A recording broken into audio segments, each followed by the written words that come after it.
d'argent, des mariages pas heureux, des divorces à répétition ou des maladies qui se répètent, peut-être avez-vous déjà remarqué qu'il y avait dans votre famille des schémas répétitifs?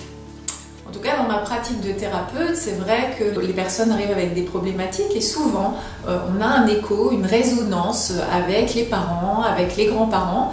Tout ça exprimé sous forme de symptômes ou de langage symbolique, voilà, pour nous faire prendre conscience que des choses vont se répéter dans notre arbre, des choses qu'on a bien évidemment à travailler.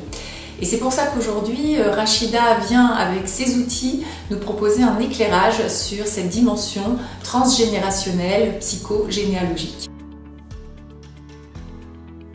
Dans les schémas répétitifs, 60% de nos fonctionnements appartiennent à nos ancêtres. Et c'est à partir de nos schémas répétitifs, si sans cesse on est toujours dans les mêmes problématiques, les mêmes relations, on peut aller chercher ce que j'appelle à la verticale, soit nos parents, nos grands-parents, nos arrière-grands-parents. C'est quelque chose justement qui a été transmis pour pouvoir le transmuter. Alors si tu me vas en consultation et que tu me dis j'ai un schéma répétitif, j'attire une catégorie d'hommes et j'ai l'impression de subir et c'est toujours la même chose. Déjà c'est pareil, je vais chercher le niveau, on va chercher le niveau horizontal. Qu'est-ce qui se répète depuis tes relations, ta relation avec ton papa, et ensuite on va chercher un peu plus haut, on va faire du repérage, du pointage. Et une fois qu'on a trouvé la mémoire, déjà là, il y a beaucoup de choses qui s'apaisent et on transmet tout ça.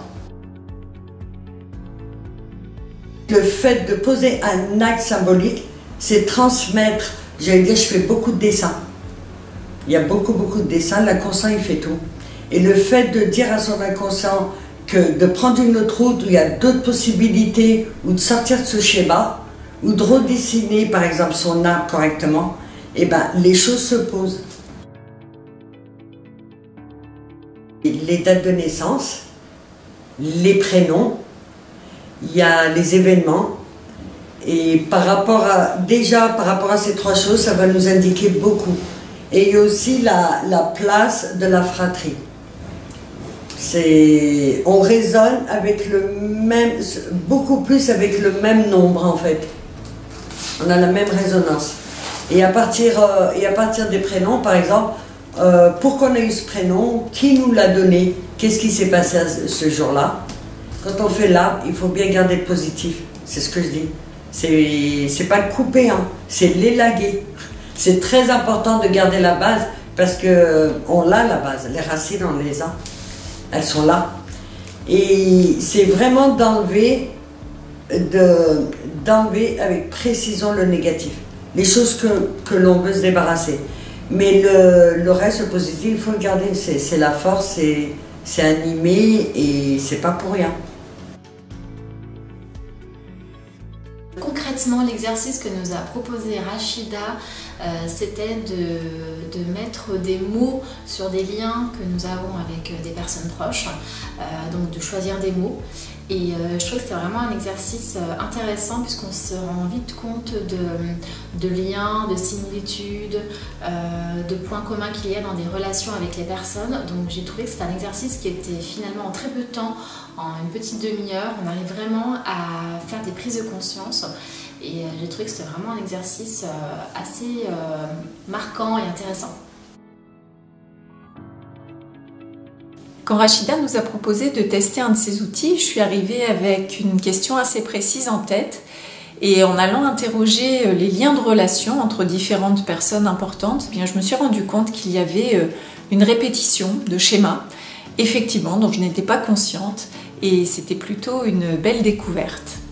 Pendant la séance, Rachida a vraiment été à l'écoute. Elle a été aussi très bienveillante, elle a posé des mots justes. Elle a su nous accompagner lors des prises de conscience qui n'étaient pas toujours très agréables, voilà, sur le moment. Et pour autant, on a pu être dans un climat plutôt détendu, avec une petite pointe d'humour, ce qui fait toujours du bien pour pouvoir dédramatiser lorsqu'on met le doigt sur des choses qui sont un peu à travailler. J'étais venue avec j'avais que 2 problématiques en tête. Finalement, je suis partie sur une en particulier. Et alors, au cours de la séance, Rachida a finalement abordé d'elle-même. Elle m'a donné des pistes sur la problématique que je n'avais pas évoquée, mais que j'avais pourtant encore bien en tête. 2-3 fois, comme ça, elle m'a filé des petites pistes. Et je lui ai dit, mais c'est quand même fou parce que on ne parle pas du tout de ça. Et voilà, la magie de Rachida, la magie de la psychogénéalogie a opéré. Et c'était vraiment top. Je trouve que c'est un outil qui est génial et qui nous permet vraiment d'avoir des clés sur notre passé et donc sur nous-mêmes. Un grand merci à Rachida pour cette expérimentation et son accompagnement. Vous aimez notre programme ? Abonnez-vous à notre chaîne YouTube, partagez nos vidéos sur les réseaux sociaux et retrouvez toutes les informations sur notre site lescauseries-lyon.fr.